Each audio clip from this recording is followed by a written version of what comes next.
Use artificial intelligence and Optastats to build your new squad for the new season. Analyse the highest owned players and most popular starting squad currently entered into the FPL.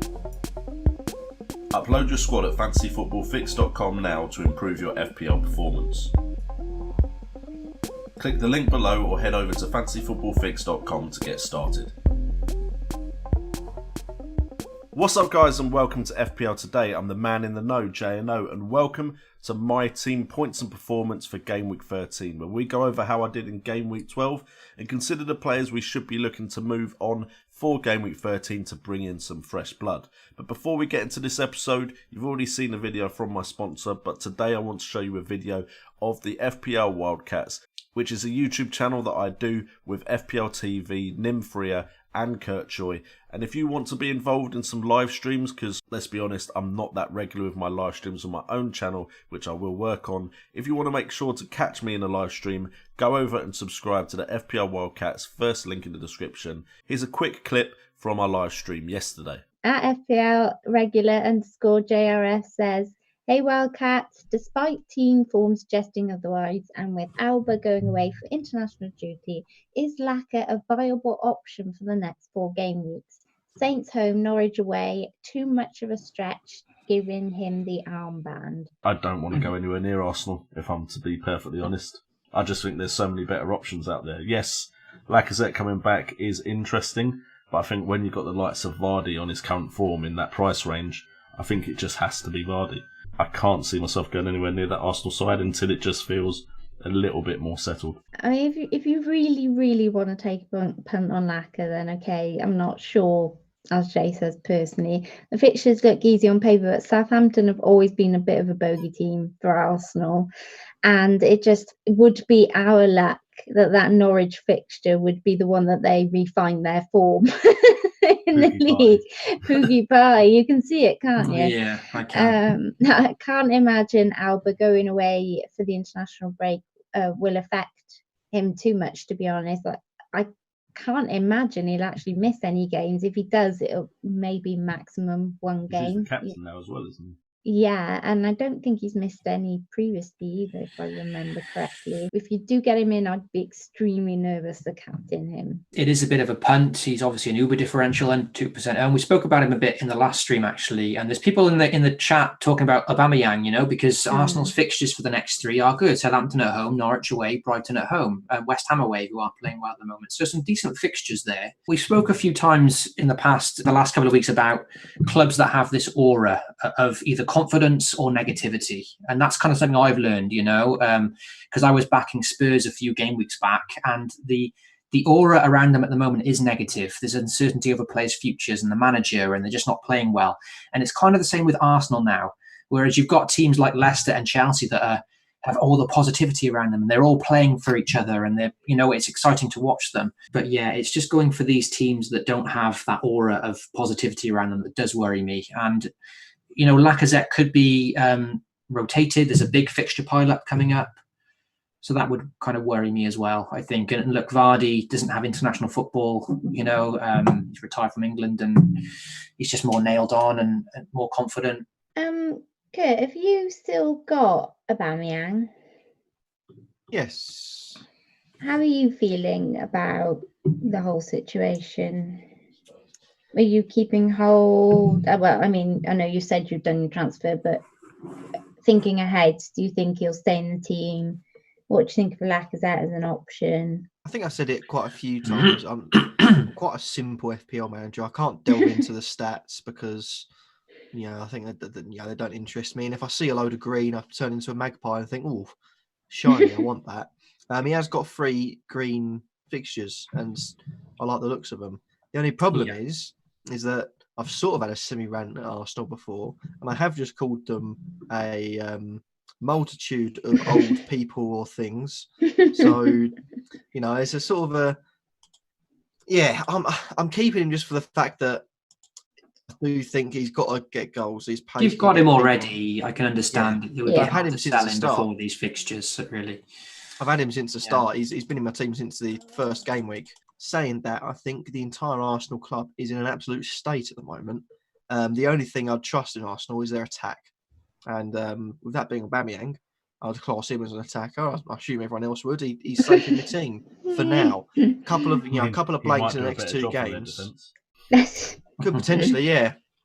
But another couple of blanks and he's on the chopping block because he becomes unsustainable. Yeah, he's he's got 8 goals this season, but he's blanked in. I think if he blanks in the next 2, he's blanked in 6 of the last 7. So it's not worth the risk. So he's just about there. Gets a couple of goals and he's safe for a few weeks. But nice to see Arsenal improve in the next couple of weeks. At least try and play like a team again. So hopefully you enjoyed that quick look into the FPL Wildcats, but now we get into my team and we get a bit more in depth than I do on the Wildcat stream because we get to answering your questions on that. And we have a look at a team that scored me 69 points, putting me up to a total of 638 points. Now my overall rank is at 1.03 million. Finally feeling a lot more happy and content with my rank than I have been over the last few game weeks, where I have, of course, unfortunately found myself plus 2 million ranks, and 2 game weeks has changed a lot, as we see a rise in rank of around 1.5 million. Overall rank was around the 500,000 mark in the game for game week 12, and a lot of that was to do with the points from Pope and Tomori, which isn't necessarily points that everyone got. Pope was a player I was considering moving on because he wasn't getting me the amount of clean sheets and save points that I was hoping he would. And Tomori was also someone I was considering moving on because I thought Chelsea wouldn't keep clean sheets.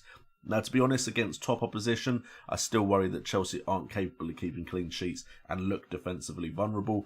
But against opposition like Palace, I feel like Chelsea are a team that can pick up clean sheets in those fixtures. And to be fair, at Tomori's price, a Chelsea defender, you can't really complain. Little bit disappointed with my picks in defence though, because I did go with Trent and Lundstrom. Lundstrom was always going to be there and he could have scored in that Spurs game.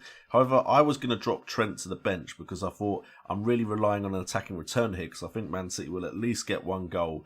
And I was initially going to play Sionchu, but then after seeing the reaction of the community, I thought, potentially they're right. If Liverpool run riot, Trent could get a goal, he could get an assist, and I could be missing out on those points. Changed my mind, and Sionchu would have been the better choice. But that's on me for being influenced by others. And then in midfield, to be fair, the midfield was very disappointing. Sterling and De Bruyne, I was always worried they wouldn't get returns. Hudson-Odoi, I was hoping he would start. He didn't.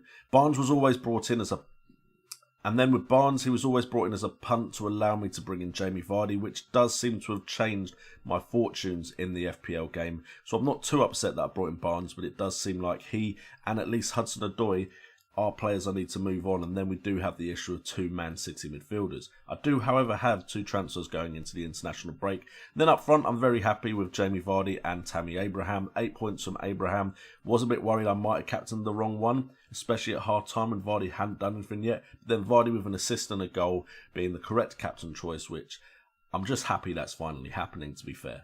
And then if we look at the bench, we can see my first sub was Rico, 1 point. My second sub was Connolly, 1 point. And then for some reason, Sionchu was my last sub with 8 points. To be fair, I'm happy he wasn't first sub though, because then I'd have been spending all weekend hoping someone didn't start.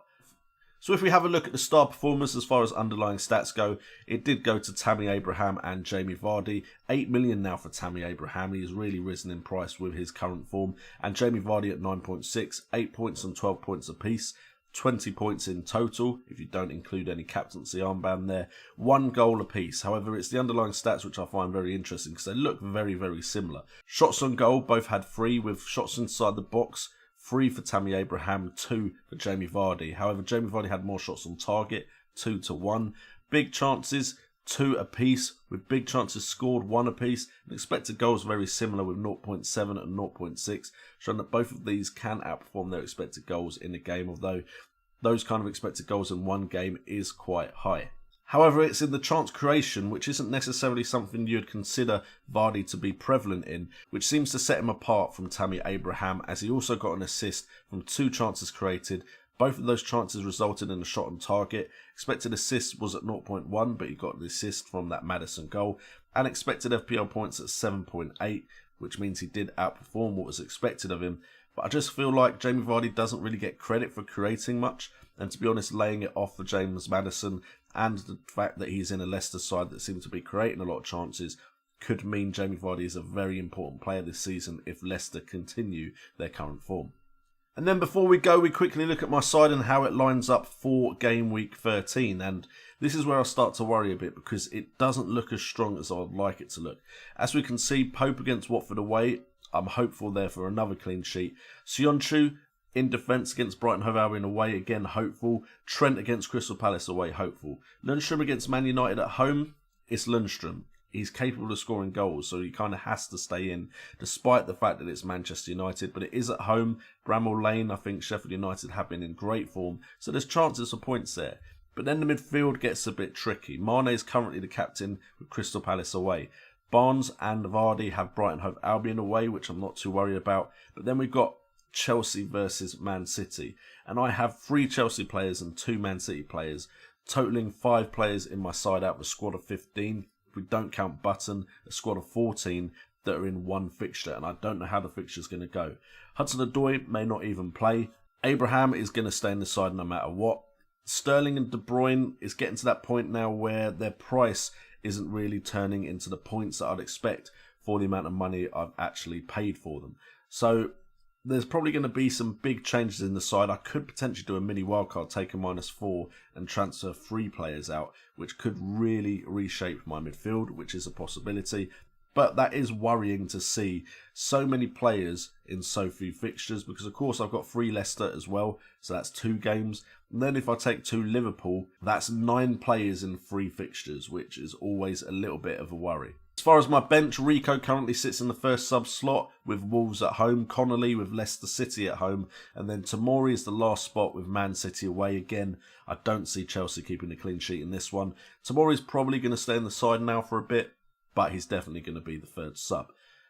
Areas I'm looking to change, there's plenty of midfielders I'm very, very interested in. I would love Pulisic, but I don't think this game week would be the right game week to bring him in. I would also love to bring in Martial. I kind of feel like the team, Man United, feels a lot better with Martial in it, although I am worried that I might be jumping on that too soon because Man United, I never know which Man United are actually going to turn up to a game. Then there's the likes of Trossard, Grealish, McGinn, although I'm pro Grealish and anti McGinn just from watching games. That's nothing to really do with the stats. And I'm really disappointed that I don't have Dwight McNeil, because he is a player I really like and think could be involved in a lot of goals at Burnley. So if the fixtures are good for Burnley, Dwight McNeil is someone I would really like. I was just priced out of bringing him in last game week for Harvey Barnes, which would have improved my game week even more. But I've noticed that I'm a player that likes to watch the games, get a feel for the players I want to get in, and then try and back my decision making from watching the games up with stats, which sometimes puts me off players like McNeil because they don't feature as highly as the likes of Sterling, De Bruyne and others.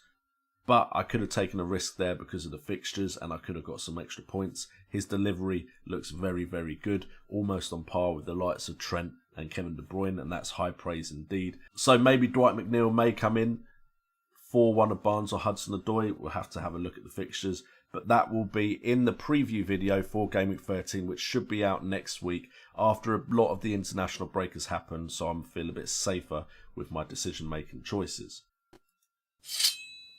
Anyway, guys, thank you so much for tuning into this episode. As always, if you have enjoyed it, please help the channel out by hitting that like button, that subscribe button, and that notification bell, as well as checking out the links in the description down below. Check out Fantasy Football Fix, but especially check out the FPL Wildcats. We are hoping to do some big things this year. It hasn't been the greatest start to the year. We did have some teething issues with the stream. We've also got some teething issues with my mic, and also I'm a family man, as some of you may know, so that has taken up a bit more time than it usually would this time of year, as the little one gets a little bit older and needs a little bit more attention. With all that being said, though, thank you for tuning in once again. I've been JNO, this has been FPL Today, and remember, it's all about the game.